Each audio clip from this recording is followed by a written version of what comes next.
Secret task എന്താന്ന് കൂടി അറിയാത്ത മത്സരാർത്ഥിയാണ് ഈ ഷാനവാസ്. ഈ പുള്ളിക്കാരനൊക്കെ ബിഗ് ബോസിൻ്റെ ഉള്ളിലേക്ക് കയറ്റിയ ബിഗ് ബോസിനോട് ഞാൻ എന്താ പറയുക. സത്യം പറഞ്ഞാൽ ബിഗ് ബോസ് കൂടി വിചാരിച്ചിട്ടുണ്ടാവില്ല ഈ പുള്ളിക്കാരൻ ഇത്രയും മാത്രം ഒരു വാഴയാണ് അല്ലെങ്കിൽ ഒരു മണ്ടനാണെന്ന് ബിഗ് ബോസ് വിചാരിച്ചിട്ടുണ്ടാവില്ല. അപ്പോൾ ബിഗ് ബോസിനെ ഒരിക്കലും നമുക്ക് കുറ്റം പറയാൻ പറ്റില്ല. കാരണം ഒരു വീഴ്ചയിൽ നിന്നാണല്ലോ ഒന്ന് ഉയർച്ചയിലേക്ക് വരിക. അപ്പോൾ ബിഗ് ബോസ് ഇനി അടുത്ത പ്രാവശ്യം ശ്രദ്ധിച്ചോളും. എന്തായാലും ബിഗ് ബോസ് ഇനി ഇങ്ങനത്തെ ഈ മണ്ടന്മാരെ ഒന്നും ബിഗ് ബോസിൻ്റെ ഉള്ളിലേക്ക് വിളിക്കില്ല കേട്ടോ. കാരണം സീക്രട്ട് ടാസ്ക് എന്താണെന്ന് അറിയാത്ത ഒരാളാണ് ഈ ബിഗ് ബോസിൻ്റെ ഉള്ളിലേക്ക് വന്നിരിക്കുന്നത്. അത്രയും മാത്രം കോടികൾ ഇൻവെസ്റ്റ് ചെയ്തിട്ട് ഈ ഒരു ഗെയിം നടത്തി പോകുമ്പോൾ, അതായത് ബിഗ് ബോസ് എന്ന് പറയുന്ന ഫാമിലി എൻ്റർടൈൻമെൻറ്റ് ഷോ എന്ന് പറഞ്ഞാൽ അതൊരു ഗെയിമാണ്. അത് വെറും ഗെയിമല്ല, അതൊരു മൈൻഡ് ഗെയിമാണ്. അപ്പോൾ എന്താണ് മൈൻഡ് ഗെയിം എന്ന് കൂടി അറിയാത്ത ഒരു മണ്ടനായിട്ടുള്ള ഒരു മത്സരാർത്ഥിയാണ് ഈ പറയുന്ന ഷാനവാസ്. അതിൽ ഒരു സംശയമില്ല. നിങ്ങളൊന്ന് ആലോചിച്ച് നോക്കിയേ, ആരിന് കൊടുത്ത ആ ഒരു സീക്രട്ട് ടാസ്ക് എന്ന് പറയുന്നത് ആ പുള്ളിക്കാരൻ തൊട്ട് മുൻപുണ്ടായിരുന്ന നമ്മുടെ ഹോട്ടൽ ടാസ്ക്, അതായത് ഹോട്ടൽ ടാസ്ക് അല്ല, ഡാൻസ് മാരത്തോൺ ടാസ്കിൽ അതിമനോഹരമായിട്ട് ആ മോഹിനിയുടെ വേഷം കെട്ടി ആ ടാസ്കിൽ പെർഫോമൻസ് നന്നായിട്ട് ചെയ്ത് കംപ്ലീറ്റ് കോയിനുകളും പുള്ളിക്കാരൻ കരസ്ഥമാക്കി. അത് 28 കോയിൻ കിട്ടി. ഈ അനിമോൾക്ക് സെക്കൻഡും കിട്ടി, സാബുമോന് തേർഡും കിട്ടി. അങ്ങനെ നല്ല രീതിയിലുള്ള പെർഫോമൻസ് ചെയ്തതിൻ്റെ അടിസ്ഥാനത്തിലാണ് ബിഗ് ബോസ് ആ പുള്ളിക്കാരനൊരു സീക്രട്ട് ടാസ്ക് കൊടുത്തത്. അപ്പോൾ ആ ഒരു സീക്രട്ട് ടാസ്ക് നല്ല രീതിയിൽ വിജയിപ്പിക്കാൻ ആളെ കൊണ്ട് കഴിഞ്ഞു എന്ന് ചോദിച്ചാൽ 100-ൽ 150% കഴിഞ്ഞിട്ടുണ്ട്.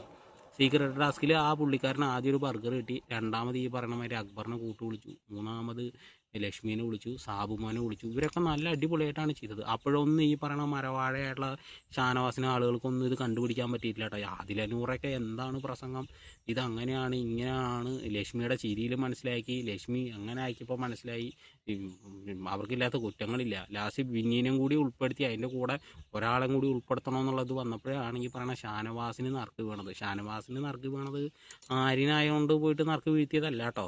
ഈ പറയുന്ന അക്ബറാണ് ഷാനവാസിന് നറുക്കിട്ട് കൊടുത്തത്. അക്ബർ മുന്നേ കൂട്ടി പോയിട്ട് ഷാനവാസിനോട് കാര്യങ്ങളൊക്കെ പറഞ്ഞു. പക്ഷേ ഷാനവാസ് എന്ന് പറയണ മണ്ടൻ അതൊന്നും മനസ്സിലാക്കിയില്ല. ഷാനവാസിൻ്റെ തലയിൽ കളിമണ്ണായതുകൊണ്ടാണ് ഷാനവാസ് അതൊന്നും മനസ്സിലാക്കാണ്ട് ഷാനവാസിനെതിരെ കളിക്കുന്ന ഒരു കളിയാണെന്ന് വിചാരിച്ചിട്ട് ഷാനവാസ് ആ ഒരു ഗെയിം തന്നെ കോളാക്കി നശിപ്പിച്ചു. പാട്ട ഗേൾസിൻ്റെ അടുത്ത്, അതായത് അനിയത്തി കുട്ടി പാസ്സാണല്ലോ ഇപ്പോൾ കളിച്ചുകൊണ്ടിരിക്കുന്നത്. എല്ലാ സീസണിലും ഉണ്ടാവുമെന്ന് ചോദിച്ചു കഴിഞ്ഞാൽ കഴിഞ്ഞ സീസണിലുണ്ടായിരുന്നു. സിജോ ടീമുകളെ കൂടിയിട്ട് അനിയത്തി കുട്ടി പാസം കാണിച്ചിട്ട് അവരൊക്കെ പിടിച്ച് പുറത്തായി. റോക്കി ബായുടെ നിന്ന് ഇടി കിട്ടിയാലും അത് കഴിഞ്ഞിട്ട് തിരിച്ചു വന്നിട്ട് പെങ്ങളുട്ടി പാസം കളിച്ചിട്ട് എന്തായത്, ഗെയിം കളിക്കുന്ന ആൾക്കാരും പോയി, ഗെയിം കളിക്കാത്ത ആൾക്കാരും പോയി, എല്ലാ ആൾക്കാരും പോയി. ആ ജാസ്മിൻ ഉള്ളതുകൊണ്ട് കഴിഞ്ഞ സീസണിലൊന്ന് ഒരു ഗുമ്മുണ്ടായി. കാണാൻ നെഗറ്റീവാണ് പുള്ളിക്കാർക്ക് കിട്ടിയെങ്കിലും ഷോ കാണാൻ ഒരു ഇതുണ്ടായിരുന്നു. അതിലൂടെ ജിൻഡോ കുറച്ച് പോസിറ്റീവൊക്കെ ആയി, ജിൻഡോയും വിന്നറായി. അങ്ങനെയാണ് കഴിഞ്ഞ സീസൺ പോയിട്ടുള്ളത്. ഈ സീസണിൽ വെച്ച് നോക്കുമ്പോൾ അതാണ് അവസ്ഥ. കണ്ടില്ലേ, ഇതാണ് അവസ്ഥ. എന്താ പറയുക, ഒരു ടാസ്ക് കൊടുത്തു കഴിഞ്ഞാൽ ടാസ്കിലേ നല്ല രീതിയിൽ പെർഫോമൻസ് ചെയ്യണില്ല. എന്നാൽ മറ്റുള്ളവർക്ക് ഒരു സീക്രട്ട് ടാസ്ക് കൊടുക്കുമ്പോൾ അതിൽ നല്ല രീതിയിൽ നിന്ന് ആ ഒരു ഗെയിമിന് വിജയിപ്പിച്ച് കൊണ്ടുപോകാൻ നോക്കണ്ടേ. ഈ പുള്ളിക്കാരൻ പോയിട്ട് നൈസായിട്ട് നെവിൻ കിച്ചണിൽ നിൽക്കുന്ന സമയത്ത് നെവിൻ്റെ അടുത്ത് പറയുന്നുണ്ട് അവിടെ എന്തോ നടക്കുന്നുണ്ട്, അവിടെ ഭക്ഷണം തിന്നുന്നുണ്ട്, അങ്ങനെയാണെങ്കിൽ അനീഷിനോട് പറയുന്നുണ്ട്, എല്ലാ ആളുകളോടും ഈ പുള്ളിക്കാരൻ പറയുന്നുണ്ട്. അതിൽ ഈ പറഞ്ഞ അനീഷും നെവിനും അത് ഇഗ്നോർ ചെയ്തു, അത് ശ്രദ്ധിച്ചില്ല. എന്തുകൊണ്ടാണ് അവർക്ക് മനസ്സിലായിട്ടുണ്ട് ഇങ്ങനെ ഒരു സീക്രട്ട് ടാസ്ക് ബിഗ് ബോസ് കൊടുക്കുമ്പോൾ നമ്മളതിൽ പങ്കെടുത്തില്ലെങ്കിലും നമ്മൾ മിണ്ടാതെ നടക്കുക, അവരത് നടത്തിക്കോട്ടെ, അവരത് വിജയിപ്പിച്ചോട്ടെ എന്നുള്ളൊരു ചിന്ത ഇവർക്കുള്ളത് കൊണ്ടാണ്, അവർ ആ ഒരു ഷോയിനെ സ്നേഹിക്കുന്നതുകൊണ്ടാണ് അവരത് മിണ്ടാതിരുന്നത്. പക്ഷെ ബാക്കിയുള്ളവരെന്താ ചെയ്തത്, ഈ പറയണ അനിമോൾ എന്താ ചെയ്തത്, അത് കൊളാക്കിയില്ലേ. അനിമോൾ ഒരാളെ കണ്ടു, എന്നിട്ട് ബാത്റൂമിൽ ഒളിപ്പിച്ചു. ആരൊളിപ്പിച്ചു, ഈ പറഞ്ഞ ടീമുകളൊക്കെ അവർ ഒളിപ്പിച്ചപ്പോൾ അനിമോളത് കണ്ടുപിടിച്ചിട്ട് വാതിലിൻ്റെ പുറത്ത് പോയി നിന്നിട്ട് തട്ടി സാബുമോൻ ചേട്ടനെ പുറത്തേക്കാക്കി. അപ്പോൾ അവർ ടാസ്ക് അവിടെ പൊളിച്ചു. അവരൊരു സീക്രട്ട് ടാസ്ക് നടത്തുന്ന സമയത്ത് അതിനെ ജയിക്കാൻ വേണ്ടിയിട്ട് കൊണ്ടുപോകണം.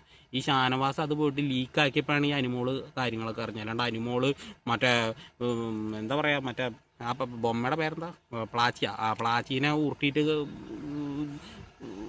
ഇത് കിട്ടിയതൊന്നുമല്ല, വരം കിട്ടിയതൊന്നുമല്ല, ആരാ അതിൻ്റെ ഉള്ളിൽ നിന്ന് അറിയാൻ വേണ്ടിയിട്ട്.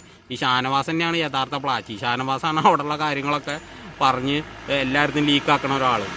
അപ്പോൾ ഷാനവാസിനെ പോലെ ഒരാൾക്ക് ടാസ്ക് എന്താണ് ഒന്നും അറിയാത്ത ഒരാളാണ് ഇയാൾ. സത്യം പറഞ്ഞാൽ ബിഗ് ബോസിൽ വരേണ്ട ഒരാളല്ല. അപ്പോൾ എന്തായാലും ലാലേട്ടൻ ഷാനവാസിനെ നല്ല രീതിയിൽ കൊട്ടും. ഷാനവാസ് സീക്രട്ട് ടാസ്ക് ആണെന്ന് അറിഞ്ഞുകൂടെ? അതെ, അപ്പോൾ സീക്രട്ട് ടാസ്ക് സീക്രട്ടായിട്ട് വെക്കണ്ട, അതെല്ലാവരോടും പറയാൻ പാടുമെന്ന് വെച്ചിട്ട് നല്ലൊരു കൊട്ട് ഷാനവാസിന് കിട്ടാൻ സാധ്യത വളരെ കൂടുതലാണ്, വളരെ കൂടുതൽ. അനുമോൾക്കും കിട്ടും, എല്ലാ ആൾക്കാർക്കും കിട്ടും. ഷോ നല്ല രീതിയിൽ പോകണ്ടേ സുഹൃത്തുക്കളെ. ഇങ്ങനെയൊക്കെ പരിപാടി ടാസ്കൊക്കെ പൊളിച്ച് കഴിഞ്ഞാൽ ആ ഷോ എങ്ങനെ മുന്നോട്ട് പോകും? കഷ്ടം.